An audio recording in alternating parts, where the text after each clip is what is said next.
Now, the full radio spectrum needs to be administered, and so the government has necessarily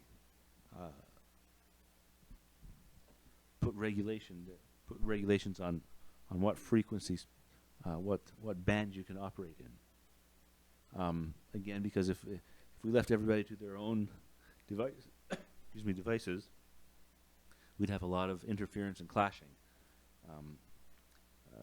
I'm sure we've seen the spy movies or the war movies where the enemy is using communication equipment, and the other side says, "Well, let's jam their signal by we inject something at that frequency, and it interferes with the original signal, and it's called we jam the signal."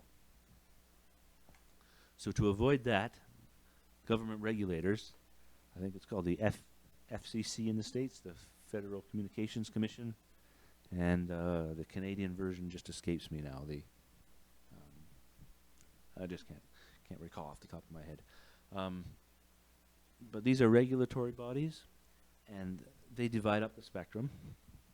So they say, okay, FM radio can operate in this range, and when I mentioned the country and the rock stations, we can see that they're separated by 2 megahertz, and so that allows them ample breathing room to not get interfered with. Television stations, our cellular network, operate on certain frequencies that have been, again, supplied by government, regulated, and that helps keep things running smoothly. Now, having said that, we still want to preserve some of the radio spectrum for unlicensed use, so that anybody can get in and make use of it.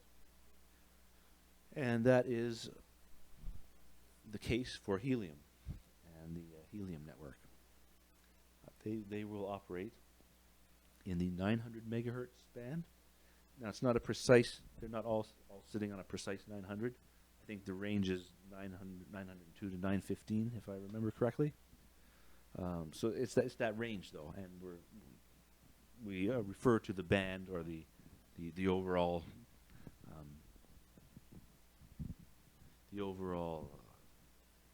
band of that as we refer to it as 900 megahertz. And it is an unlicensed frequency.